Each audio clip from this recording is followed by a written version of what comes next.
resuming debate, the honourable member for Saskatoon West. Thank you, Mr. Speaker. I am proud to rise today in support of Bill C245, sponsored by my colleague, the member for St. Hyacinthe-Bagot, which would establish a national poverty reduction strategy. Poverty is sadly still very much a growing problem in Canada. Since the unanimous motion by Ed Broadbent in 1989 to eradicate poverty in Canada by the year 2000, very little has been done by successive Liberal and Conservative governments to actually reach this goal. In the intervening years since 1989, Canada has been proud of its position as the best and second best country in the world in which to live, according to various United Nations measurements. However, those Canadians living in poverty, including an alarming number of children, are no better off than they were in 1989.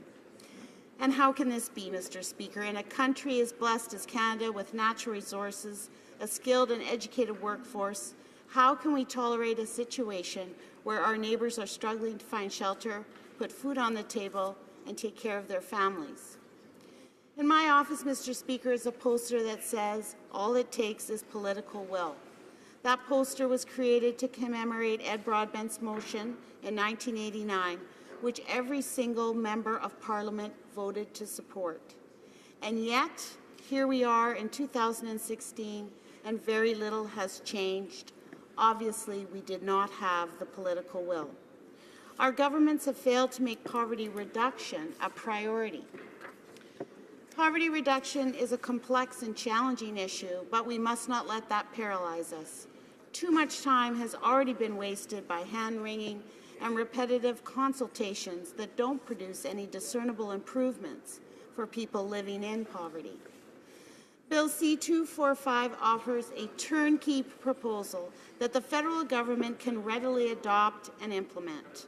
It calls for the creation of an officer for the Commissioner for Poverty Reduction, as well as a National Council for the Elimination of Poverty and Social Exclusion. These are concrete steps that will focus efforts in poverty reduction in a way that is measurable, accountable, and cumulative.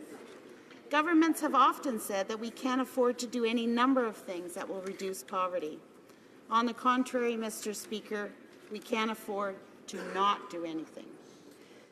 Mr. Speaker, I would like to give some credit where credit is due. This government has put in place the Canada Child Benefit and increased the guaranteed income supplement by 10%.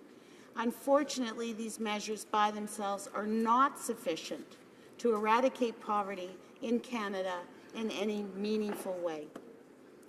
And the Liberals' Bill C-26, which is supposed to increase retirement security for all Canadians by improving the Canada Pension Plan, actually omits some of the most vulnerable from the enhancement: women who take time out to have kids and people living with disabilities. Whether this omission was an oversight or deliberate, the Liberals have refused to fix the bill, and thereby doing absolutely nothing for the two of the most vulnerable groups in society. I come from the riding of Saskatoon West, Mr. Speaker, a diverse riding that unfortunately is no stranger to poverty, and I can tell this House that there is a very high cost to poverty. In Saskatchewan, Poverty Costs, a coalition of community-based organizations, calculated that the economic cost of poverty in Saskatchewan is $3.8 billion a year. Of course, the costs of poverty go beyond the dollars and cents spent on maintaining Canada's social safety net. The costs are the lost opportunity costs, and the consequences of growing inequality among our residents impact all of us. In addition, poverty costs Saskatchewan $420 million a year in heightened healthcare service usage. Poverty also causes us to spend between $50 and $120 million a year more than we would otherwise spend on our criminal justice system. The same report also found that 1 in 10 of our population lack the income needed to afford basic necessities. For a parent working full-time at minimum wage pays just over $20,000 per year. That is almost $15,000 below the poverty line for a family of 4. And poverty affects us unequally, and the numbers are shocking. 17% of Canadian children live in poverty, 33% of immigrant children, and 64% for First Nations children. Some of Saskatchewan's populations, including women, children, newcomers, Indigenous peoples, rural, and people living with disabilities, are at greater risk for living in poverty and face systemic barriers that impede their efforts to rise above the poverty line. Health disparities due to poverty are a direct result of substandard living conditions, inadequate access to nutritional food, and increased stress associated with making ends meet. The stresses of living in poverty can also be deadly. In Saskatoon, low-income adults were 4.5 times more likely to experience suicidal thoughts and 15 times more likely to attempt suicide. In Saskatchewan and across the country, costs of living are not rising, but costs of living are rising, but wages and salaries are not necessarily keeping pace. In 2012, Saskatchewan had the second highest inflation rate in the country, yet still had the second lowest minimum wage.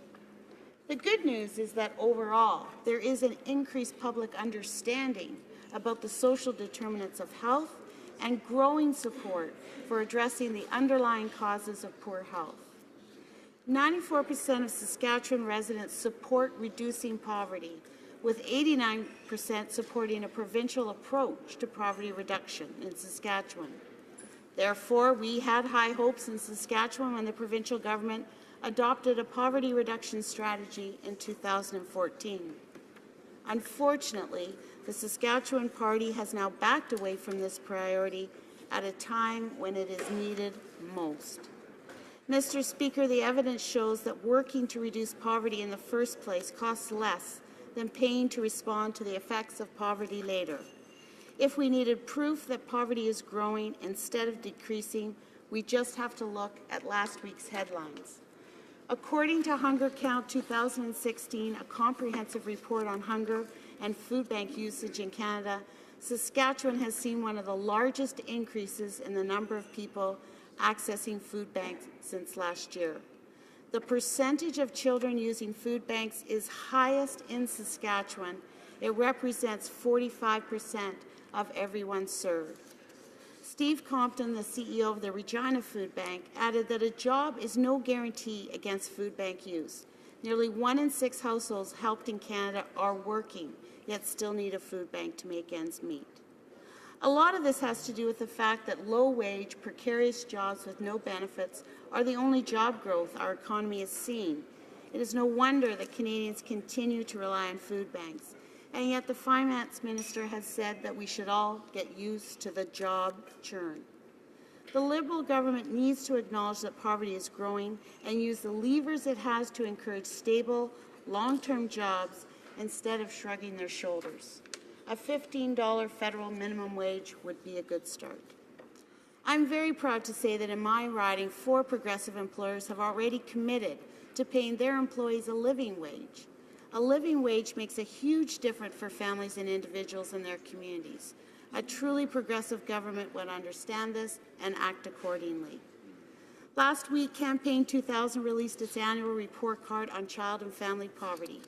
It is heartbreakingly sad that an organization whose goal it was to eradicate child poverty by the year 2000 is not only still in existence today, but that they are farther than ever from their stated goal. After decades of advocacy for children and families in poverty, Campaign 2000 is still calling on the federal government to create a national anti-poverty plan.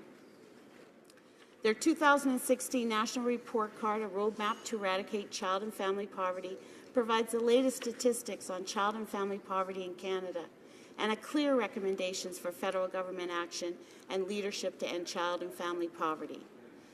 Bill C245 can be the first step.